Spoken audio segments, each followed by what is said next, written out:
Қайратқа қазір лицензия алып, ұлттық құрамамен бірге Олимпиада ойындарына дайындалған дұрыс болады деген ойдамыз. Дегенмен қарсыласта осал емес Марио Фернандес, филиппиндік боксшы, жартылай финалда тай боксшы Чатчай Баттиге жеңіліп қалған еді. Ал біздің отандасымыз жартылай финалда Катарда өткен әлем біріншілігінің қола жүлдегері Шива Тапаға жеңілді. Міне қазір Қайрат шаршы алаңға шығып келе жатыр.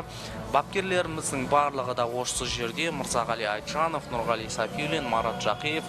Осы үш азамат біздің боксшымызды алып шығып келе жатыр. Қайрат бірінші айналымда тайпейлік Лин Чен Лингке қарсы жұдырықтасқан болатын, және 3-0 есебімен жеңді. Екінші айналымда, яғни 1-4 финалда моңғолиялық Эрден Батын Ценбатарға қарсы шаршы алаңға шығып 3-0 есебімен жеңілді. Ал жартылай финалда Шива Тапаға 3-0 есебімен жеңіліп қалған еді. Марио Фернандес болса бірінші айналымда Түркменстандық Якув Мередовты жеңді 3-0 есебімен.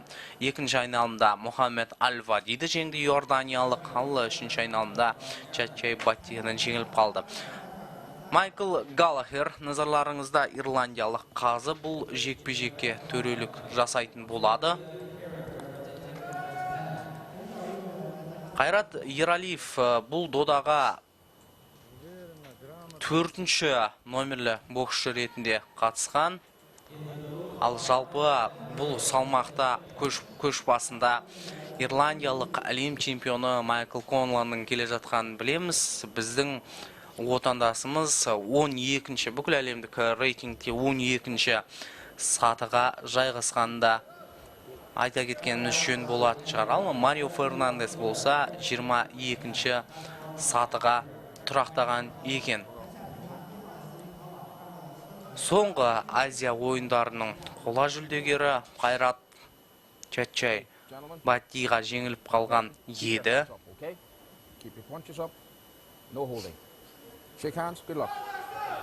Сонымен жекпе-жекте басталуға дайын.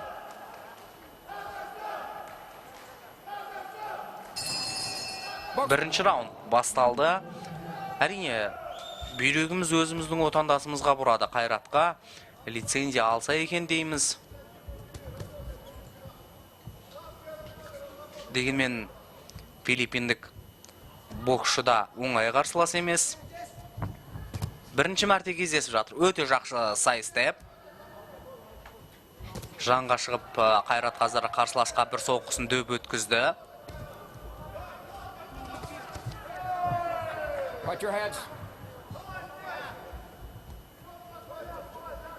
Қимылы жеңіл, Қайраттың техникасына ешқандай да күмәніміз жоқ. Міне тағы да бір жақсы сайыс деп. Қимылы да өте ширақ. Тағы да міне ұрып қашып кетіп үлгеріп жатыр.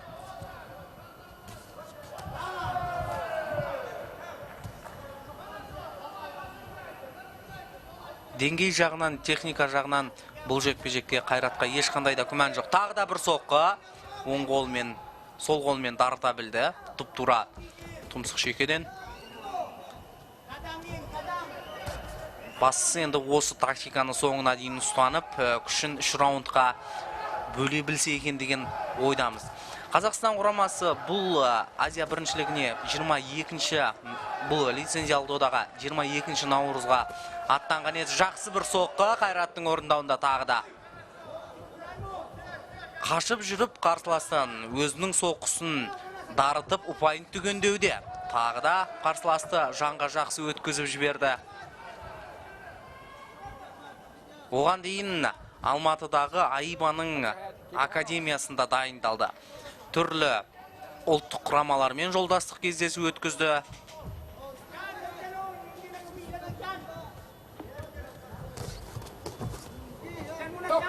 Клинч төрешінің араласатын сәті. Міне біздің бапкерлер құрамын назарларыңызға ұсынды. Барлығы да жұмылған жұдырық секілді бірдей жұмыс істеп отыр. Қайратқа қалай жұдырықтасу керек екенін айтып. Осы мәнерде жалғастыра беру керек. Қазір тай боксшысы енді алға қарай ұмтылады, қарсыласты қуып жетуге. Сол кезде тағы да оңға, солға, жанға шығып кетіп төбелесіп кетпесе болғаны. Әйтпесе қазір Қайраттың ұпайы түгел.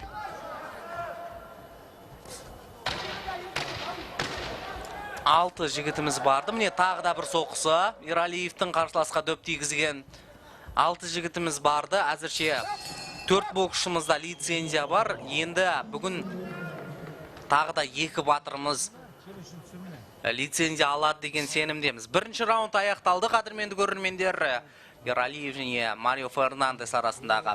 Біздің байқауымызша бірінші раундта Қайрат Ералиевтің мерейі үстем болды. Міне қазір бейне қайталау барысынан да осындай жерлерде ұпайын түгендеп, қарсыластан қашып, соққы тигізбей жақсы жұдырықтасты. Енді төрешілердің шешімін күтейік. Төрешілерде бір ауыздан жеңісті Қайрат Ералиевқа беріп отыр. 10-9, жаман емес. Енді осы қарқыннан түспеу керек. Таңдап алынған тактика да өте тамаша қарсыласқа қарсы. Анау айтқандай енді Марио Фернандес Азия аймағында мықты боксшылар ғой, бірақ анау айтқандай қазір деңгейі біздің боксшыға жетеді деп айта алмаймыз. Екінші раунд.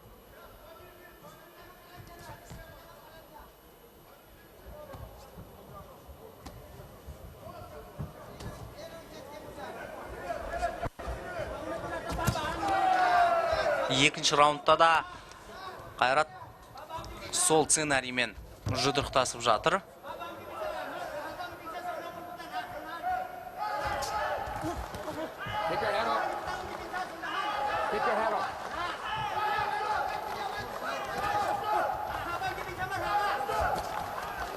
Шаршалаңда өзін еркін сезініп отырған көріп отырсыздар. Тағы да міне сериялық 2-1-дей соққысы өтті қарсыласқа.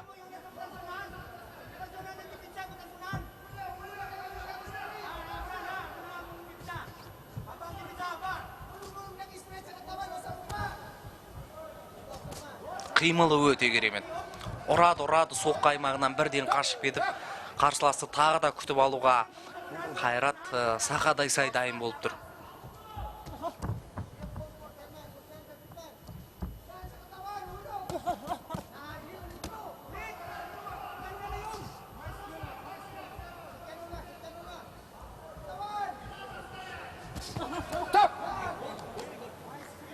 Okay? Box.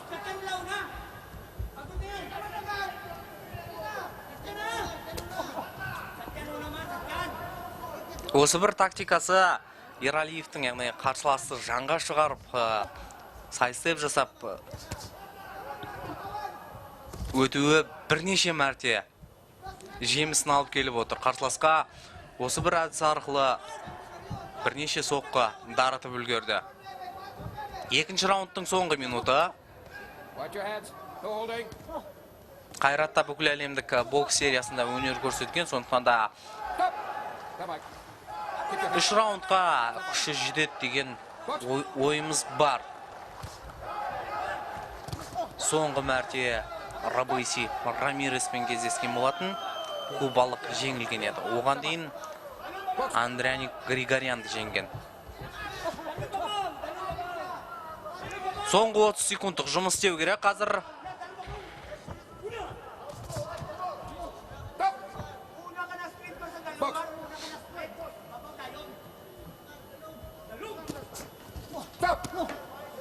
Boxer. Keep your head up, okay? Box.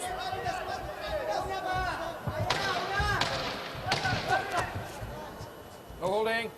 No holding.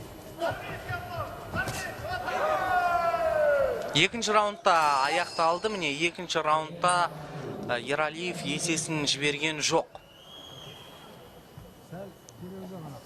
Қазір бейне қайталау барысынан көрейік. Мырзағали Құланұлының да айтып жатқан ақылын естіп қалдық. Алдыңғы қолмен жұмыс істеді. Қайраттың алдыңғы қолы оң қол, яғни джебпен қарсыласты күтіп алуға тырыс дегендей ақыл кеңес беріп отыр. Міне қазір сол қолмен жасаған соққысы дөп тиіп отыр, және екінші раундта Қайрат Ералиевтің пайдасына аяқталып отыр. 10-9, жалпы 20-18 есебімен біздің боксшы алда келе жатыр. Удачно складывается поединок против Марио Фернандеса для Кайрата Ералиева, который уже на протяжении 2 раундов не отпускает своего соперника и постоянно своей левой наносит точные удары, при этом не забывая наносить передний, то есть джебом закидывает Марио Фернандеса. А в прошлом году хорошую соревновательную практику получил Кайрат Ералиев. Он завоевал бронзу на чемпионате Азии, также неоднократно выходил в матчах всемирной серии бокса, выиграл у представителей Ирландии, Аргентины и России, но проиграл в финале известному кубинцу Робейси Рамиресу. Но тогда, конечно, тяжело было против такого мастера действовать, пусть даже и в родных стенах. Вот сейчас филиппинец заметно прибавил, пошел на нашего Кайрата, но тот, видимо, готов к подобному повороту событий. Его к такому Мурзагали Айджанов готовит. Самое главное, что он умеет выходить из любой ситуации, имея хорошую реакцию, тут же включая свою коронную левую, доставляет неудобства для своего соперника. А тот после полученных ударов, конечно, теряется, но тем не менее пытается, старается идти вперед. И тот же Ералиев вновь и вновь ловит его на контратаке. Заметно нервничает Марио Фернандес, и, конечно, понимает, что уходит. Победа ускользает, победа. И он, видимо, уже остается без лицензии в Рио-де-Жанейро.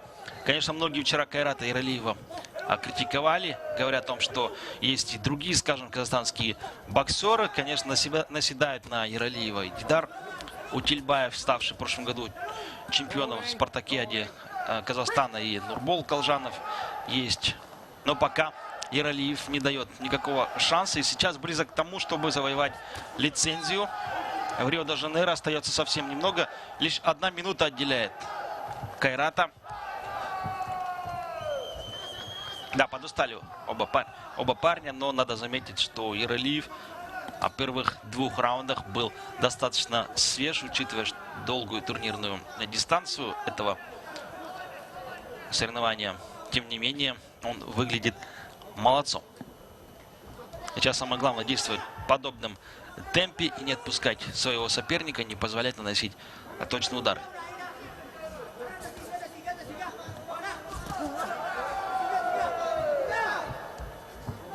И поддержка у нашего Ералиева также хорошая. Все мы знаем, что болельщики из Казахстана отправились на этот турнир, чтобы поддержать соотечественников. И эта поддержка, конечно, мотивирует и вдохновляет на подвиги. Вчера 5 казахстанских боксеров завоевали лицензии. И, к сожалению, конечно, 2 проиграли. Но в упорных поединках. И один из них Ералиев, который исправляет даже эту ситуацию. Посмотрим. Скорее всего, Ералиев и выиграл поединок против Марио Фернандеса, ведь филиппинец ничего не смог ему противопоставить уже в 3-м раунде, проигрывая первых предыдущих 2. Да, несколько раз он нанес, конечно, точные удары, но я не думаю, что этого достаточно для того, чтобы выиграть у нашего Кайрата.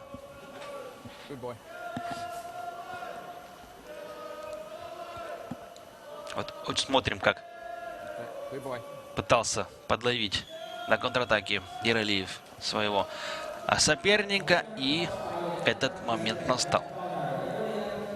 Конечно же, Кайрат Ералиев выигрывает у Марио Фернандеса, а это Торсида казахстанская, которая поддерживала Ералиева на протяжении этого поединка. Поздравляем Ералиева с этой яркой, зажигательной победой и ждем выхода на ринг других боксеров. 5-ші ерлер арасындағы Қытай жерінен лицензияны алып отырмыз. Қайрат Ералиев 56 келі салмақ дәрежесінде Рио-де-Жанейро жерінде өтетін Олимпиада ойындарына баратын болады. Барлық түрі